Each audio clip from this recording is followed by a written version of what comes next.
교육정보의 모든 것, 교육진담입니다. 안녕하세요. 교육진담입니다. 수요 독서 시간입니다.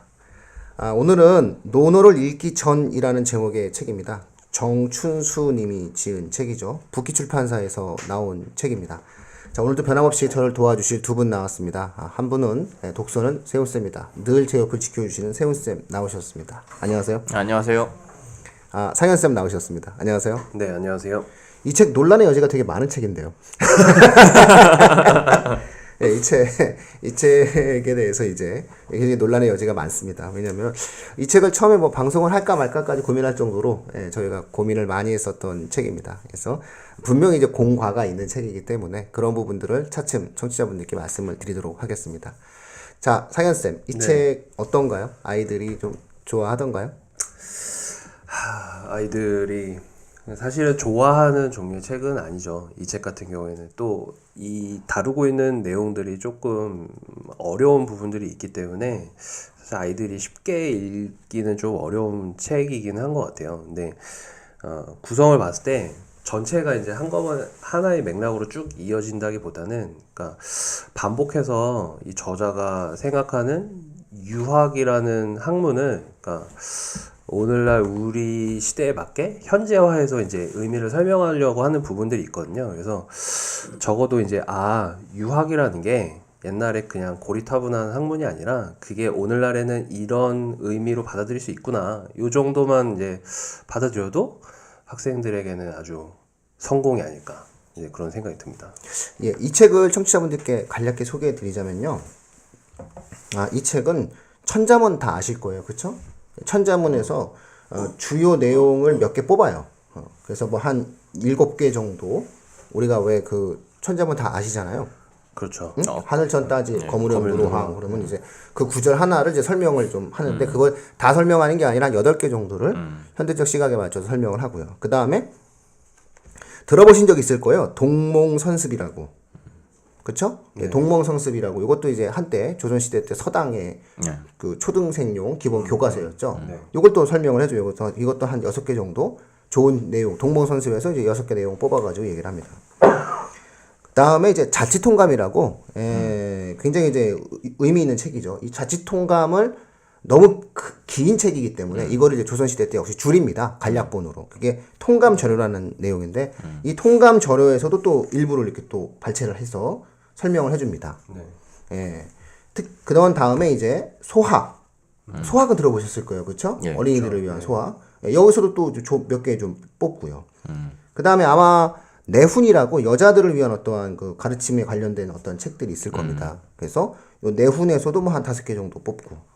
그 다음에 뭐 들어봤으나 절대 읽지 않은 명심보감이라는 책이 있습니다. 그래서 여기서 이제 몇 개 또 이제 생활 속의 내용들을 다 이렇게 해가지고서 이제 각각의 어떠한 내용들을, 교과서적인 형태의 내용들 중에서 의미 있는 내용들을 진행을 해요. 그러니까 이 책 다 안 봐도 되는 거죠. 그러니까 결국은 10페이지만 봐도 이제 필요한 내용들을 이렇게 딱딱딱 읽어낼 수 있는 그런 책이, 그냥 꽂아두고 필요하면은 뭐 하나 이렇게 좀 찾아서 읽어보는, 이렇게 사실은 편집된 책입니다. 그리고 그것에 관련된 어떠한 현대적인 의미와 해석들을 이제 진행을 하려고 하는 책이죠. 예, 그래서 이제 오늘 요 부분들에 대한 이야기들도 뭐 하나하나씩 이렇게 따로 떼가지고 좀 이야기해 줄 수 있을 거예요. 그래서 예를 들어서 우리가 좀 이해하는 뭐 천자문. 천자문은 이제 이 천자문 속에서 나온 내용은 어떻게 해석을 해줘야 되는 것인지, 뭐 이런 식으로 해가지고 쭉 얘기를 해요. 그래서 아무래도 좀 재밌는 것들도 있고 또 의미 있는 내용들도 있어요. 또 애들이 받아들일 만한 게, 그러니까 전혀 다른 거죠. 그러니까 어떤 페이지는 굉장히 잘 읽힐 수 있는 거고 관심이 있어서, 어떤 페이지 전혀 안 읽히는 거죠. 그러면 그냥 관심 있는 책만 이해하면 돼요. 이 책은. 원래 이런 종류의 책들이 200페이지 정도 되는 책인데 뭐 한 30페이지 정도 이해됐다라고 하면은 그냥 그걸로 만족스럽게 생각하고 그냥 우리가 흔히 속되게 표현해서 땡 치고 끝내도 되는 그런 책이다라고 생각을 하면 될 것 같아요. 그러니까 약간 구성의 의미가 있는 책이라고 볼 수 있는 것 같은데, 그러니까 우리가 보통 논어 뭐 이렇게 논어로 시작하는 그 사서삼경들에 들어가기 전에, 그러니까 애들이 보통 동네 서당 다닐 때 읽는 책들이 보통은 요 책이라고 이런 책들이라고 생각을 하시면 될 것 같아요. 예, 그러고 예. 나서 저런 것들을 보통 떼고 나서 이제 논어, 뭐 중용, 대학 이런 것들을 읽기 시작하는 건데, 이제 그런 의미에서 본다면은 사실상 아이들의 옛날로 치면 아이들의 어떤 생활 습관을 잡아주는 책들 정도로 생각하셔도 될 그런 책들을 모아놨다고 보면 될 것 같아요. 그렇죠. 소학 같은 경우 그런 책이에요. 그래서 이 책이 이제 맨 마지막에 이제 명심보감이 나오거든요. 명심보감은 상대적으로 내용이 적어요. 예, 2개 정도. 근데 이제 요 책이 이제 재미난 게 뭐냐면 맨 마지막에 이제 명심보감의 짤막한 경구를 막 얘기를 해줘요. 그거는 내 좋은 면을 말하는 이는 적이고 내 나쁜 면을 말하는 이가 스승이야 뭐 이런 말. 우리가 흔히 들어본 이런 얘기 있잖아요. 이걸 이제 한 페이지 쭉 만들어줘서 이런 게 이제 명심보감이야. 뭐 이런 걸 이제 소개를 이제 하게 되는 거죠. 그래서 보면은 괜찮은 얘기가 좀 있어요. 그쵸? 예. 여러 사람이 다 좋아해도 꼭 따져보고 여러 사람이 다 미워해도 꼭 따져봐야지 뭐 이런 거. 옛날에 왜 그 광고에 있잖아요. 모두가 다 예스라고 할 때 나 혼자 노하겠습니다. 증권회사 광고. 이거 명심보감 보고 만든 것 같더라고요. 사람이 100년을 살지 못하는데 부질없이 1000년의 계획을 세우지 뭐. 일을 꾸미면 일이 생기고 일을 줄이면 일이 덜어져. 좋은 말인데? 저 완전히 여기에 꽂혔잖아. 그래서 저는 이 명심보감에서 이렇게 좋은 말이 있었나? 이런 생각이 막 드는 거예요. 그래서 사람의 의리는 가난한 데서 끊기고 세상 인정은 돈 있는 집으로 기울거든. 명심보감에서 사실 우리가 이렇게 빼고 읽어야 되는 부분 몇 개, 그러니까 뭐 또 이렇게 여자들은 뭐 어떻게 해야 된다 이런 얘기 빼면 생각보다 읽을 만한 구절들이 다 많이 있어요. 명심보감도. 하루를 맑고 여유롭게 보내면 하루 동안 신선이야. 이런 말 있어요. 예, 한마디 말도 맞지 않으면 1000마디 말도 쓸데없어. 이야, 이런 되게 날카로운 말들이 있더라고요. 그래서 저는 이 말 중에서 그 사장쌤은 어느 게 제일 좋아요? 명심보감의 경구 중에서. 우리 저기 셋이 제가 오늘 토론 그 방송하기 전에 한번 요 부분 다시 한번 이 중에서 제일 마음에 드는 게 뭐냐고 얘기를 했는데, 그 사장쌤 고르시는 중에 세훈쌤은 뭐가 제일 좋았어요? 저 아까 그거 일 얘기 있잖아요. 일을 꾸미면 일이 생기고 일을 줄이면 일이 덜어져요. 그래요? 이게 만고에 들린 것 같아요. 사실 저는 이거긴 한데 그래요? 하셨으니까 저도 이거예요. 가장 마음에 그쵸? 다가옵니다. 완전 마음에 들어요. 이거 명심보감의 최고 경구예요. 이거 최고 경구. 예? 일을 꾸미면 일이 생기고 일을 줄이면 일이 덜어져. 와, 이런 말을 했구나. 명심보감에서. 그러니까 옛날 서견들이 어떠한 이야기들 자체가 그 생활 속의 어떤 지혜로움이다. 그러니까 우리가 생각하는 공맹의 도라고 하는 것, 뭐 이렇게 어떤 유학의 어떤 도라고 하는 것이 당시에 어떠한 사람들의 어떠한 생활 규범과 규율 체계였던 것을 모두 포괄적으로 얘기해 주는 거라는 거를 맨 마지막에 가서 아주 그 간략하게 좀 이해할 수 있게 만들어져요. 반면에 요 명심보감 다음이 이제 뭐 내훈인데 저는 내훈 별로 마음에 안 들어요. 내훈은 뭐 현대사회에서는 사실 그러니까, 읽을 수 있는 글이 아니죠. 그렇죠. 그러니까 여성에 대한 어떤 가부장적인 그런 부분들이 있고요. 그 다음이 이제 그 끝에서 세 번째로 나오는 게 이제 소학이에요. 요 소학은 상당히 좀 나름 그 의미가 좀 있거든요. 교과서적인 부분을 가지고선도 이제 많이 얘기를 해요. 그래서 그 조선시대 때에도 어린아이들 용으로 이제 서당의 이제 교육용으로 이제 쭉 이제 서학이다라고 하는 것도 이제 쭉 나오게 되는 거고. 저도 옛날에 저기 뭐지? 이거 서예학원 다닐 때 소학으로 했어요? 네, 사자소학 해가지고 사자소학으로 서예를 배웠었거든요. 그럼 이제 여기 보면 이제 그 146쪽에 보면은 일본 만엔짜리 지폐에 나오는 인물을 막 소개해줘요. 막. 굉장히 유명한 사람이 후쿠자와 유키치라는 사람이. 그쵸. 저 예전에 게이오대학에 이렇게 게이오대학이 약간 대학이 특이하게 생겼어요. 예. 가면 길거리에 그냥 대학이 하나 떡 서 있거든요. 네. 그럼 거기 문 큰 데로 이렇게 들어가게 돼 있는데 거기로 들어갈 때 딱 중앙에 가면은 이 후쿠자와 유키치 동상이 이렇게 서 있어요. 흉상이지 흉상. 이렇게 서 있는데 저는 처음에 그게 누군지 몰랐거든요. 그때 당시만 해도 뭐 후쿠자와 유키치가 누군지도 모르고 그냥 가서 뭔가 일이 있어서 이제 갔었는데 갔다가 나중에 그 이제 거기서 일본 사람의 설명을 들으면서 아, 이 사람이 일본에선 진짜 대단한 사람이구나. 그렇죠. 일본의 오늘을 만들어준 일본 근대화의 사상적 배경을 제시해줬죠. 만엔짜리 지폐에 있다는 거죠. 그래서 이제 이 사람이 막 제시를 해줘요. 그러니까 우리 애들이 후쿠자와 유키치를 좀 만나볼 수 있는 책이에요. 그러니까 좀 웃긴 게 뭐냐면 이 책의 나름 가치가 논어를 읽기 전이라고 해놓고 우리 애들에게 그 깨알 같은 재미를 줘요. 후쿠자와 유키치를 소개를 해요. 그러니까 논어를 읽기 전인데 논어하고 관계없이 되게 많은 뭐라고 해야 되지? 그냥 잡다한 정보들 이런 게 생각보다 많이 들어가 있는 것 같아요. 그러니까 그렇죠. 그러니까 근대 정신에 있어서 그 우리가 이제 유학이 근대성을 억제했다라고 좀 잘못 생각을 하지만 사실은 이제 유학도 당시의 사상적인 이념의 배경이 되었잖아요. 조선 사회에 대한 어떤 이념적 배경이면 이걸 가지고 일본 같은 경우에는 유학에 있어서 받아들이고 해석하는 여지에 따라서 이걸 근대적 정신으로 바꿀 수도 있다라고 하는 것을 이제 보여주기 위해서 후자와 유기치에 대한 내용들을 이야기를 했던 내용인 것 같아요. 그래서 이런 부분들이 이제 막 깨알같이 나오죠. 소학 같은 데서도. 그래서 어떤 그런 내용들이 또한 소개가 되어 있다. 이렇게 이제 우리가 볼 수 있을 것 같아요. 소학을 보면서는 어떤 것 같아요? 소학 예절 이거 보시면서 제일 마음에 드는 것 소학은 같아요. 저는 사실은 소학은 이게 요즘에 이걸 읽으면 좀 기분 나쁘지 않을까? 이러죠. 집안의 모든 사람들은 닭이 울거든 얼굴 씻고 입 닦고 옷을 입는다. 베개와 잠자리를 걷고 방과 마루 마당을 쓸고 닦는다. 이어 자리를 펴고 각자 할 일을 한다. 꼭 새벽에 일어나는 얘기죠. 그러니까 이 정춘수라는 작가가 요 글을 쓰면서 요 소학에 대한 얘기를 하면서 소학은 스타일에 관한 문제다라고 얘기를 했는데 굉장히 좋은 지적인 것 같아요. 그러니까 소학이라는 거는 스타일이라는 건 어쨌든 그 사람이 행동하는 행동 양식을 만들어주는 거를 얘기한다고 치면 소학은 그런 것들을 이런 어떤 어렸을 때부터 이런 걸 해야 돼라고 하면서 행동 양식을 보여주는 거기 때문에 그래서 애들한테 소학을 자꾸 읽히고 이대로 따라해라 하는 식으로 이제 어렸을 때 읽혔던 그런 책인 것 같아요. 아 그래서 서양원에서 사자수학을 자꾸 쓰라고 그랬구나. 그러니까 여기 보면 이런 거는 귀한 손님 앞에서는 개도 애단치지 않는다. 음식을 넘겨줄 때도 침이 튀지 않도록 한다.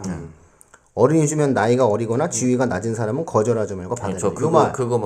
요 말이 이제 소학에서 나오는 말이다. 그게 우리 사회 전반을 장악하고 있는 얘기잖아요, 이거 지금. 네, 그래서 남이 주는 환대를 끝까지 누리지 않고 남이 주는 성의를 다 받지 않는다. 그래야 사귐을 처음 그대로 흠없이 유지할 수 있다. 요런 게 이제 사실은 그 박경린님의 토지를 읽어보면 그 술을 사줘요. 술을 이렇게 사줍니다. 그러니까 그 주인공 그 사람이 그 일꾼들에게 술을 예를 들어 사줍니다. 그러니까 A라는 사람이 한 4명의 사람들에게 술을 사줍니다. 근데 이제 적당히 먹고 더 먹지 이렇게 얘기하니까 아니 됐어요. 딱 술 석 잔을 더 먹고 이제 일어납니다. 그래서 염치가 없어서라는 단어를 쓰거든요. 그래서 저는 그때 야 우리의 고유한 단어인 염치라는 게 이런 느낌으로 쓰여지는구나. 이제 이런 느낌을 받았는데 바로 이런 내용이죠. 이게 사실 정신세계를 지배하고 있는 묘한 생활 속에서의 예절에 대한 모습이 있겠죠. 그래서 이런 것 좀 왜 그런지 모르겠어요. 만일 바람이 거세게 불고 천둥이 심하게 치고 비가 세차게 내리면 비록 밤이 깊을지라도 반드시 일어나 옷을 차려입고 앉아있는다. 도망갈 준비를 이렇게 어쨌든 이런 것들이 지금 시대와도 맞지 않지만 그때 당시에는 어떤 그러한 삶을 이렇게 가졌었던 그런 모습들이 아니었는가라는 생각이 드는 게 이제 소학이다라는 거고요. 그 다음에 이제 그 세 번째 장으로 나오는 게 그 굉장히 이제 얘기할 게 많을 거예요. 요게 이제 그 내용적으로 보면은 자치 통감에서 감출인 통감 저료에 대한 어떠한 설명이 쭉 나오게 되거든요.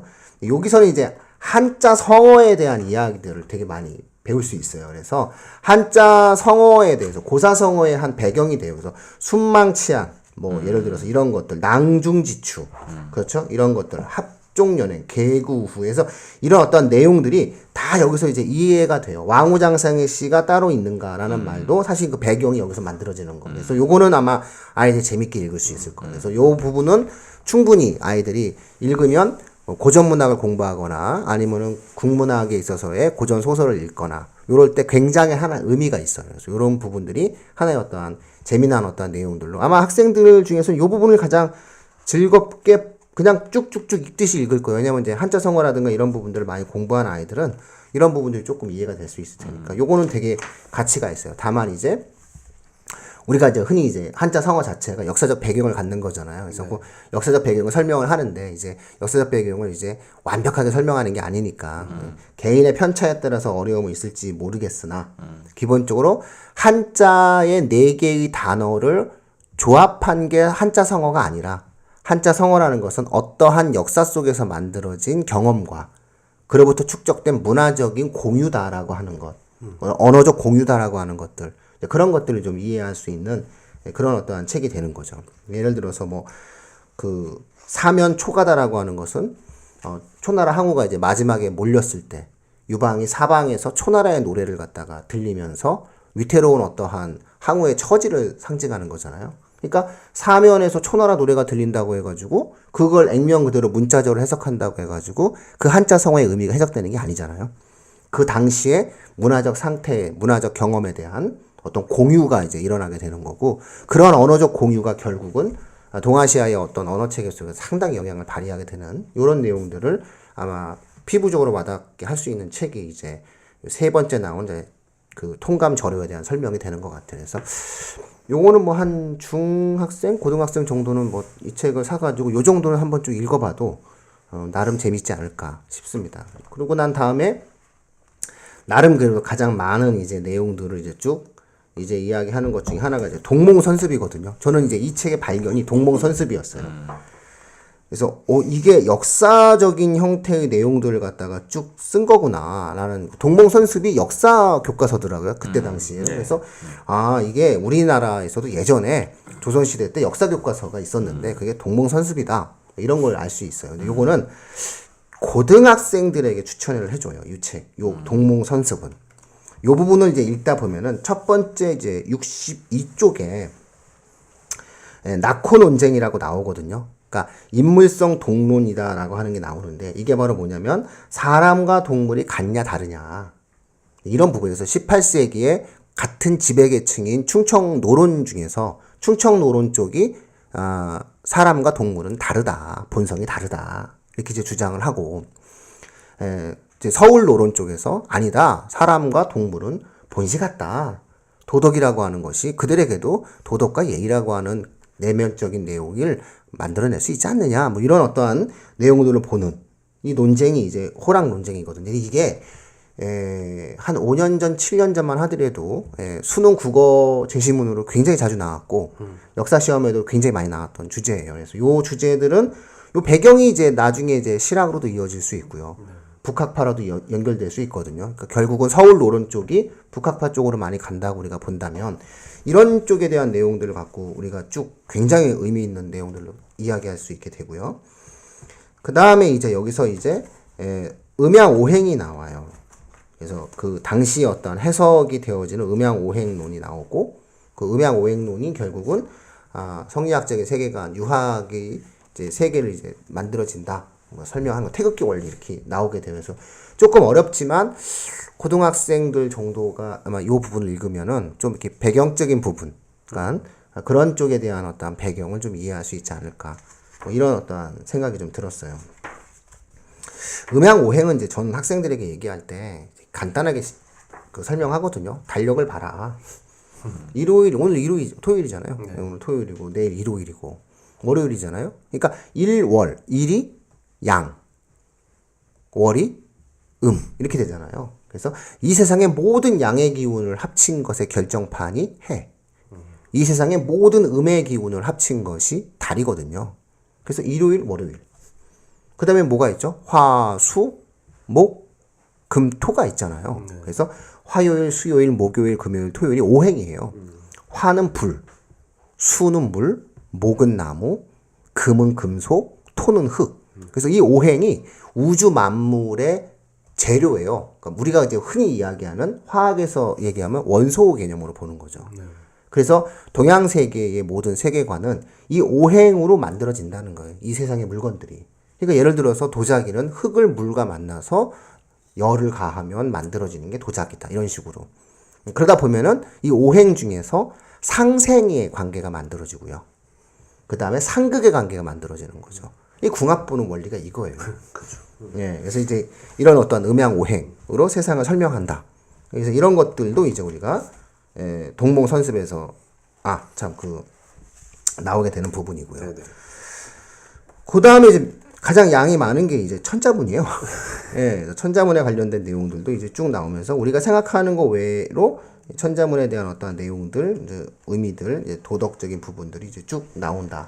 이렇게 이제 이 책이 구성되어 있어요. 제가 한번 거꾸로 한번 쭉 훑어드렸는데 이렇게 해가지고 논어를 읽기 전에 우리가 흔히 사서삼경, 뭐 사서오경 이렇게 얘기하잖아요. 그래서 유학의 기본 경전을 읽기 전에 이제 나와야 되는 기본적인 어떤 교과서 속에서 들어있는 핵심적인 요약을 발췌한 거죠.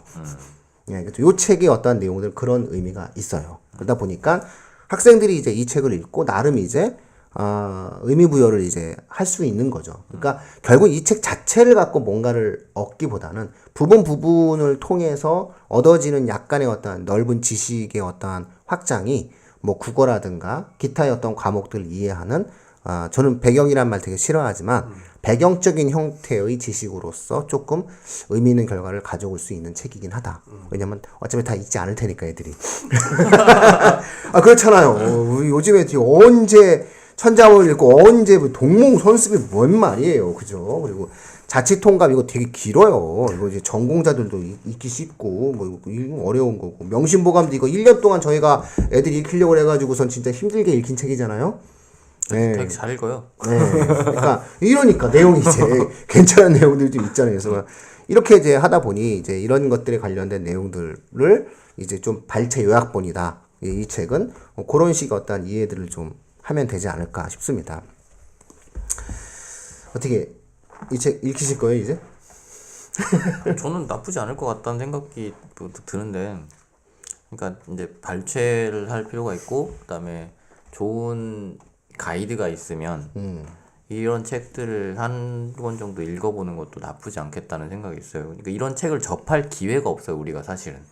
발췌본 책이죠. 예. 그러니까 고전에 대한 발췌본 책이에요. 예, 그러니까 우리가 실제로 아까도 말씀하셨던 것처럼 천자문을 접할 일도 없고 소학을 접할 일도 없고 사실은 그런 내용들을 접하는 게 언제 접하냐면 결국 고등학교 가서 윤리와 사상 시간에 한번 접하고 예, 끝이에요. 국어 뭐 좀 일부 네. 예, 뭐 국어 군데군데 나오죠. 예, 그냥. 그러니까 동양 문헌에 대해서 우리가 접근할 수 있는 기회가 진짜 별로 없어요. 네. 근데 이런 책들을 읽을 때 그런 것들을 한번 접할 수 있다는 것에서도 의미가 있다고 생각을 하고, 그 다음에 또 한 가지는 우리가 동양 문헌에 접근을 한다고 쳐도 보통 이렇게 이런 것도 있었지 할 수 있는 게 천자문, 그 다음에 소학, 명심보감 요 정도예요.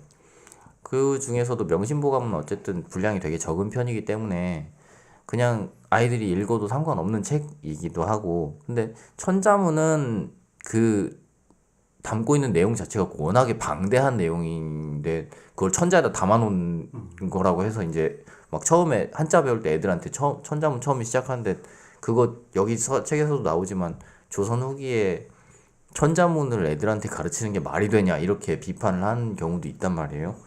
그러니까 그런 걸 봤을 때 우리가 접하지 못할 법한 그런 책들에 대한 소개 정도라는 의미는 있다고 생각을 하고 있어요. 만약에 이런 책들을 제가 어릴 때, 그러니까 뭐 어느 정도 어릴 때인지 일지는 저도 잘 모르겠지만 어릴 때 이거를 읽었었다면, 이런 책들을 한번 접했었다면 동양 철학 쪽에 조금 더 관심을 가질 수 있지 않았을까 하는 생각은 있어요. 했을 거예요. 재밌는 게 생각보다 많아요. 동양 철학이 의미 있는 게 되게 재밌는 요소들이 있거든요. 그래서 그런 어떠한 내용들은 있어요. 그래서 동양 철학은 접근하기가 되게 어려워요. 사실은 지금 우리가 살고 있는 시대에 동양 철학에 접근한다는 거 쉽지가 않아요. 우리 전통 같지 않거든요, 사실은. 그렇죠. 근데 그 부분을 이제 배우면 배울수록 예. 나름 매력이 있는 그런 내용들을 좀 해결을 해주죠. 그래서 고3 학생들이나 고1, 2 학생들 중에서 혹시 모의고사를 봤는데 어떤 철학적인 부분에 있어서 동양 고전이 나올 때마다 문제를 틀리는 학생들, 그런 학생들에게는 정말 이 책 일독을 권합니다. 그러니까 이 책을 일독을 하게 되면 배경이 쌓이면서 맞출 수 있는 요소가 많아질 거예요. 그러니까 예를 들어서 수능 비문학 독해 지문이 이제 여러 영역들이 나오잖아요. 뭐 어쨌든 뭐 물화생에 관련된 내용도 나오고, 그다음에 뭐 정치, 경제, 사회문화에 대한 내용도 나오고, 인문 철학도 나오고, 미학도 나오고, 여러 가지가 나오는데 그 중에서 내가 유독히 이상하게 그 동양 고전만 나오면 틀린다. 이런 학생들이 있거든요. 이제 그런 학생들은 기출문제 아무리 풀어봐도 해결이 안 됩니다. 이 책을 좀 읽으면 오히려 저는 그 학생들이 이해할 수 있는 눈이 생기면서 이제 문제를 맞출 수 있다. 저는 이제 그런 생각이 좀 들게 되는 거거든요. 그런 용도다라고 생각을 하시면 되는 거고, 중학생들 같은 경우에 있어서는 발췌 요약본의 특징이 뭡니까? 다 아는 척을 할 수 있다는 거죠. 그렇죠. 예. 그래서 7권, 6권에 해당되어지는 이 책의 핵심 엑기스만 이렇게 쭉 뽑으니까, 아, 내가 이걸 좀 본 듯한 착각? 본 듯한 어떠한 내용들 갖다가, 좀 볼 수는 있겠죠. 책의 내용은 좀 어렵다. 그러나, 역사적인 배경과 이제 이 책이 조금 아쉬운 점은, 그럼에도 불구하고 이 책이 아쉬운 점은 이제 이분께서 이제 현대문학 전공자시고 한자를 되게 좋아하시는 분이다 보니까 그런 어떤 관련된 어떤 해석들을 들어가는데 어쨌든 정통 동양 사상을 전공을 하지 않다 보니 그 정통 동양 사상의 심오한 내용들을 갖고 설명하기보다는 현대적인 의미에 대한 인간의 삶에 관련된 걸로 해석을 좀 많이 해주시거든요. 그런 면에서는 조금 그런 정통적인 느낌은 좀 부족한 것이 좀 아쉬울 수 있다. 이렇게 저는 보는 거죠. 예를 들어서 인에 대한 설명, 뭐 의에 대한 설명, 인의 예지에 대한 설명이 있거든요. 그래서 우리가 흔히 이제 맹자를 이야기할 때 인의 예지를 설명하지 않으면 안 되거든요. 그러니까 사람의 본성에는 인의 예지의 마음이 있다는 거예요. 성선설이라는 게 결국은 뭐냐면 도덕을 완성하진 않았어도 유학이 이제 바라보고 있는 시각이 한 명의 인간이 완벽하게 인의 예지라고 하는 도덕을 완성하진 않았다 하더라도 모든 사람의 마음속에는 이 인의 예지로 발전할 수 있는 마음을 갖고 태어난다는 거예요.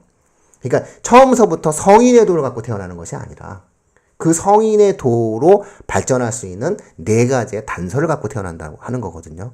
그게 예를 들어서 측은지심, 남을 불쌍히 여기는 마음, 뭐 수호지심, 정의를 추구하고 악을 부끄러워하는 마음, 사양지심, 겸손하는 마음, 시비지심, 옳고 그름을 가리는 마음.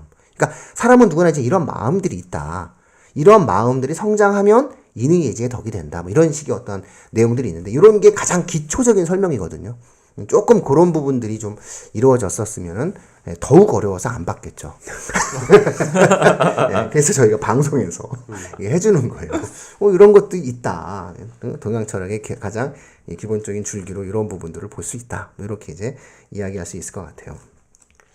다른 나라 국기의 원리들도 설명하고요. 이 사람에서 보면은 근데 군데군데 소소하게 학생들이 읽을 만한 그런 소스들을 많이 주고 있는 것 같아요. 그래서 뭐 책을 다 이해할 필요는 없잖아요. 이런 발췌본 책이라고 하는 게 그죠? 예, 그래서 뭐 이런 어떤 내용들을 갖고 한번 살펴보시면 될 것 같아요. 자, 어디 우리 상현 쌤은 이 책에 대한 느낌은 또 어떻게 받으셨나요? 그러니까 아까도 말씀하셨지만, 그러니까 이 책은 그러니까 뭐라고 해야 될까요? 책의 제목과 그리고 이제 책에 써 있는 마케팅 포인트와 저자의 실제 목적이 약간 어긋난다는 생각이 들었어요. 그러니까 맞아요. 논어를 읽기 전 딱 해서 마치 논어를 부각하는 것 같은 느낌이 줘요. 결국에는 논어를 읽기 전에 이런 책을 읽었고 이런 책의 내용이 뭐다라고 소개가 돼 있지만 사실 저자가 계속 하는 얘기는 그러니까 논어를 읽기 전에 읽었었던 책에 대해서 소개를 한다기보다는 그거를 통해서 이 실제 조선시대 아이들이 어떻게 유학이라는 학문에 접근을 했고 그 유학이라는 학문에 접근을 한다라는 게 과거엔 이런 의미였고 그게 오늘날에는 우리가 어떤 방식으로 이제 다시 생각하고 의미화할 수 있는가에 대해서 사실은 더 시간을 많이 들였다고 생각을 하거든요. 그런 점들이 그러니까 아까 말씀하셨던 그 유학의 개념 단어 하나하나에 대한 어떤 현재적 의미의 서술인 거죠. 그러니까 인의라는 그 단어 어지린자를 얘기할 때도 그러니까 이것을 그러니까 사실 그런 것 같아요. 그러니까 유학이라는 학문 자체가 그리고 유교의 경전들이 지금 우리가 읽었을 때는 그러니까 아까 후쿠시마 유키치 얘기도 하셨지만 그러니까 근대적인 의미의 학습은 사실은 그 내용 자체의 지식을 추구를 하는 거잖아요. 근데 유학이라는 그게 사실 별 의미가 없는 것이죠. 이 내용 자체를 알고 모르는 것이 의미가 아니라 이 내용을 접근하면서 사실 정신적 수양의 의미가 있는 거잖아요. 근데 이것이 이 불일치를 계속해서 그 작가는 이제 설명을 하고 싶어 한다는 생각이 들었어요. 그래서 인이라는 단어도 그 단어 자체가 가지고 있는 그때 당시의 의미를 넘어서서 오늘날 우리가 어떤 방식으로 그거를 의미를 부여할 수 있는가에 대해서 계속 이제 설명을 하고 있거든요.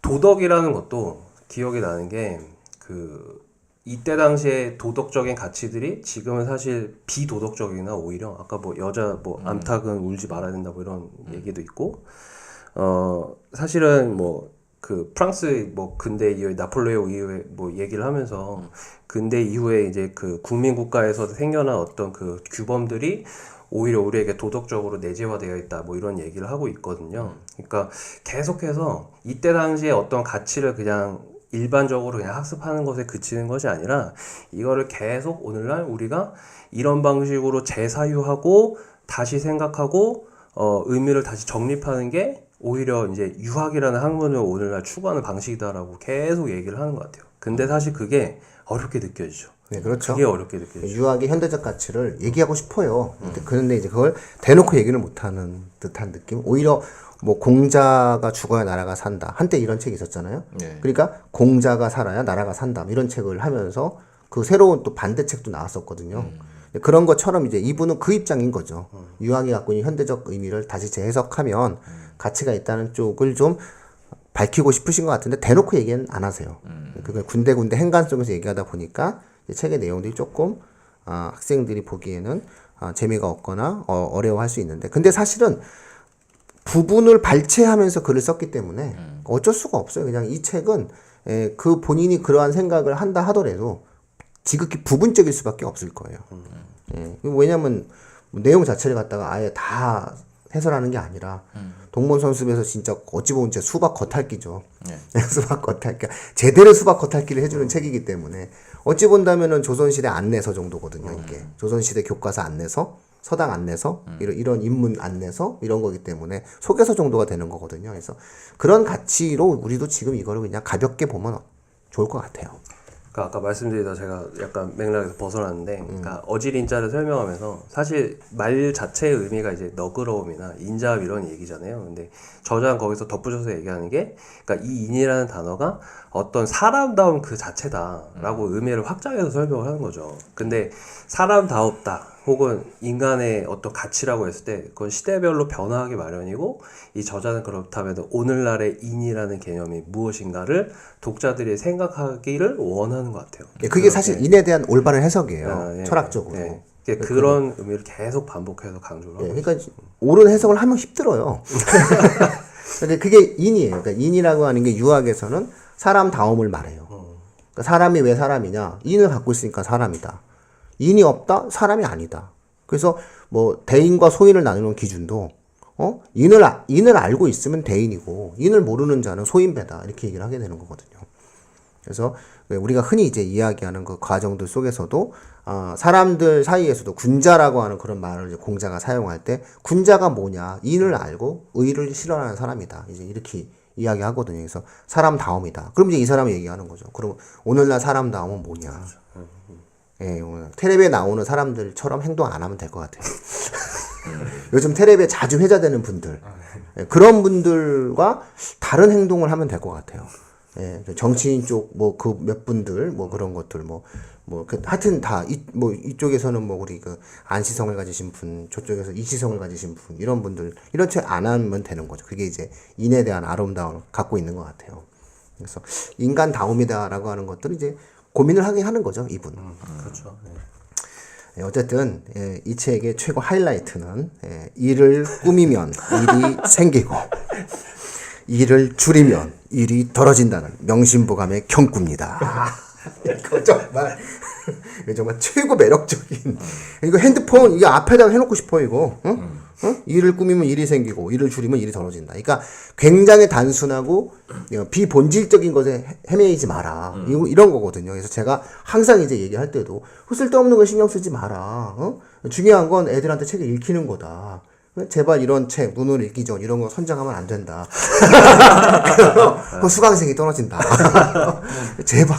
이거 이 책을 읽으면 우리는 알게 되는 거예요. 그쵸? 이 책을 읽으면, 이제 우리가 이런 걸 통해서 이해하게 되는 거죠. 그래서 일을, 꾸미면 일이 생기고, 일을 줄이면 일이 떨어진다는 거. 저는 이제 이런 거, 그러니까 이 책의 가치가 이런 거예요. 그래서 지나가다가도 뭐 하나 팍 건질 수 있는 그런 어떤 내용이다라고 볼 수 있을 것 같습니다. 자, 내일은 뭐 하세요? 선생님 내일 끝나군? 내일이요? 네.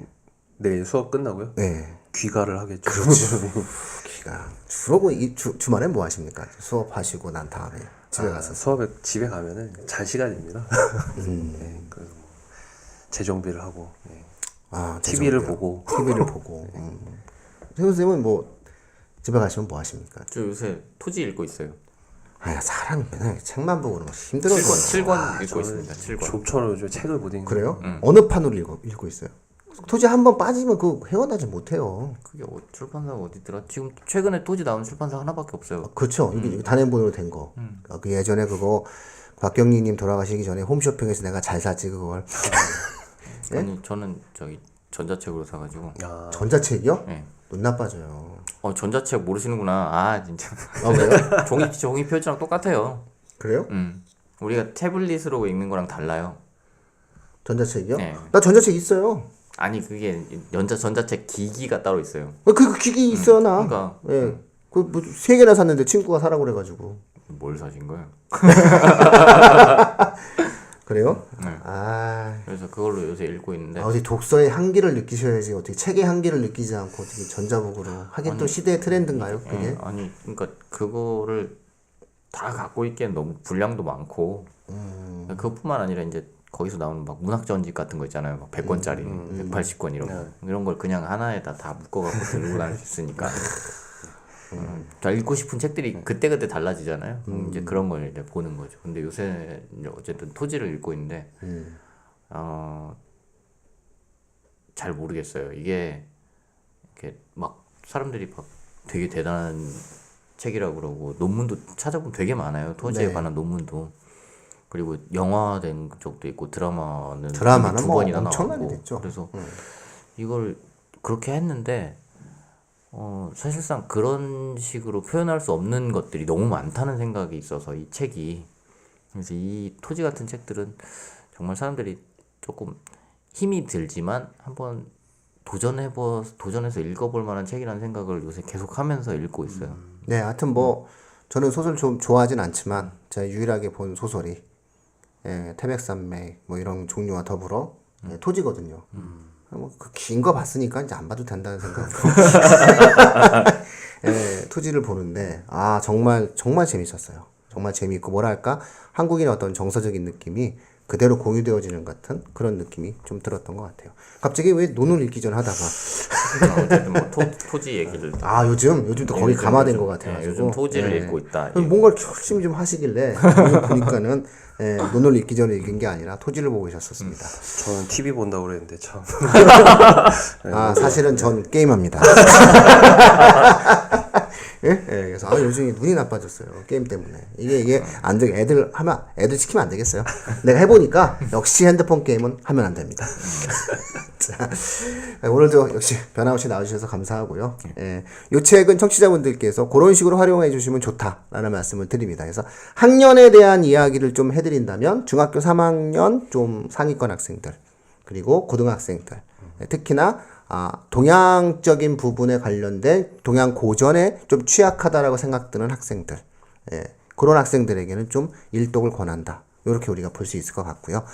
중학교 1, 2학년 같은 경우에는 다 읽히려고 하지 마시고 부분 이해되는 것만 읽혀도 뭐 충분히 남는다. 욕심 부리지 않는 그런 어떠한 지혜가 필요한 책이다. 이렇게 저희가 이 책에 대한 설명을 드릴 수 있을 것 같아요. 오늘 나와주셔서 고맙습니다. 네, 감사합니다. 네, 고맙습니다. 상현쌤. 감사합니다. 네, 지금까지 교육진담 수요 독서 시간이었습니다. 감사합니다. 감사합니다.